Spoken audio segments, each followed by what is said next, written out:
Le journal Christophe Lamar. Bonjour Christophe. Bonjour Dimitri, bonjour à toutes, à tous. C'est peut-être l'histoire d'une terrible méprise. Le comédien Alec Baldwin, connu pour ses rôles dans À la poursuite d'Octobre Rouge, Beetlejuice ou encore Aviator, a tué une femme de 42 ans avec un revolver. Cela s'est passé en plein tournage d'un western dans le Nouveau-Mexique. Alexis Guilleux, les enquêteurs privilégient à ce stade l'hypothèse d'un accident. Oui, c'est la piste privilégiée, même si la police reste prudente. En tout cas, il n'y a pas eu d'arrestation, aucune charge retenue non plus. Les témoins continuent d'être interrogés et l'enquête se poursuit pour essayer de comprendre ce qu'il s'est passé en début d'après-midi sur le tournage de ce film Rust. L'acteur star Alec Baldwin, qui est également le producteur de ce western, participe à une scène. Il actionne une arme à feu, l'un de ses accessoires. Il touche 2 personnes. La directrice de la photographie, Alina Hutchins, rapidement évacuée vers Albuquerque, elle est décédée à l'hôpital des suites de ses blessures.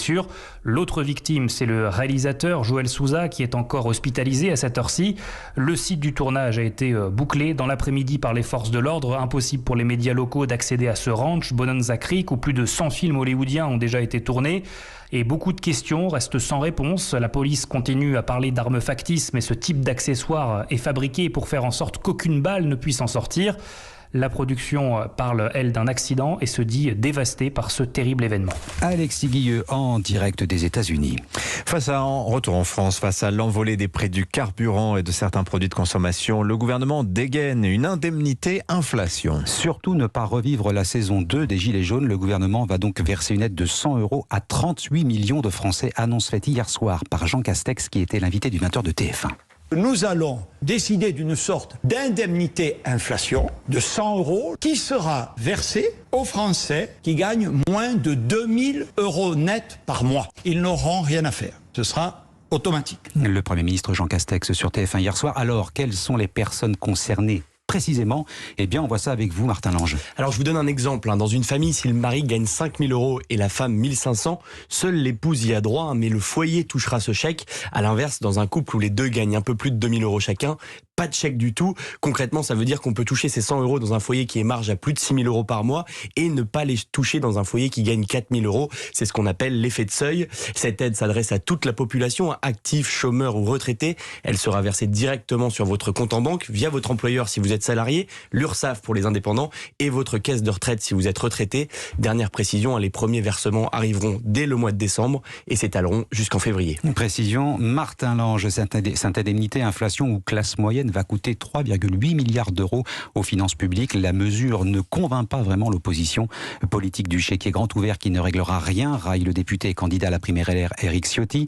Du charabia pour le patron du Rassemblement national Jordan Bardella. L'insoumis Éric Coquerel parle d'une indemnité de la trouille. Bon, qu'aurait-il fait s'ils étaient au pouvoir? On peut se poser la question. Pendant ce temps, en tout cas, les automobilistes cherchent la parade pour payer l'essence un peu moins cher. Ils l'ont trouvé dans les stations-service des petites communes. Et concurrencée par les grandes surfaces et promise à la disparition, elles réapparaissent sur les écrans radars des automobilistes.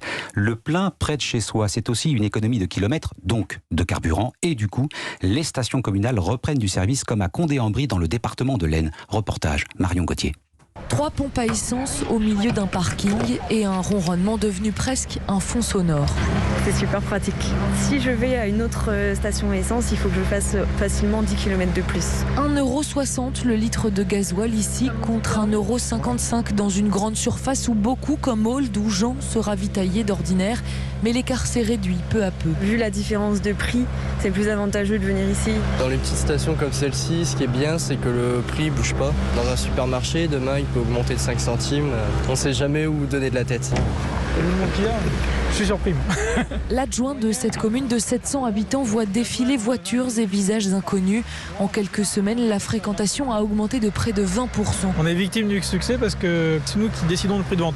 Donc quand on voit comme là où il y a vraiment une hausse des prix, en fait, on essaye de descendre un peu le prix pour que ça coûte moins cher aux utilisateurs. En fait. On perd un peu d'argent, mais comme c'est un service de proximité qu'on essaye de rendre aux habitants. Et les cuves sont bientôt à sec. Une première, assure le maire, qui a modifié son budget pour recommander du carburant.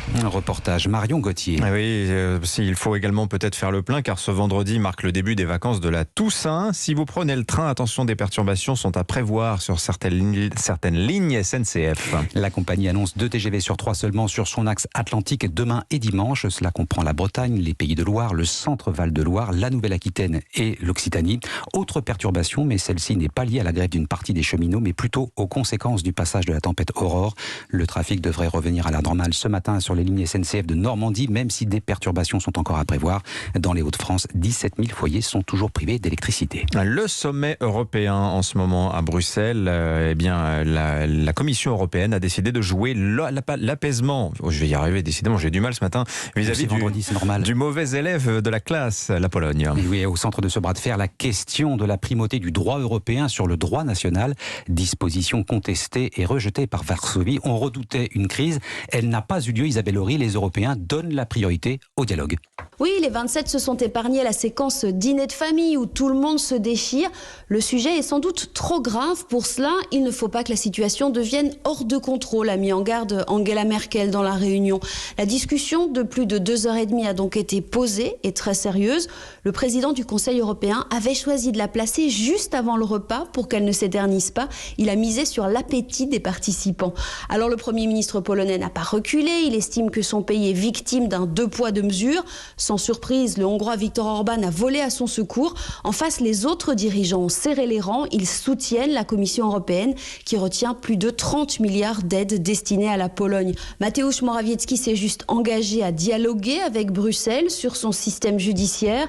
Même si la crise ouverte a été évitée, soyons francs, on n'a pas obtenu grand-chose, a lâché cette nuit le Premier ministre belge. Isabelle Horry, le football avec de bons résultats pour les clubs français engagés en Europa League. Lyon bat le Spartak Moscou 4-3, victoire de Monaco sur le PSV Eindhoven 2-1, enfin match nul de Marseille sur la pelouse de la Lazio Rome 0-0. Le championnat de Ligue 1 reprend ce soir et Saint-Etienne affronte Angers. Les Verts sont en pleine crise, dernier du classement, aucune victoire cette saison.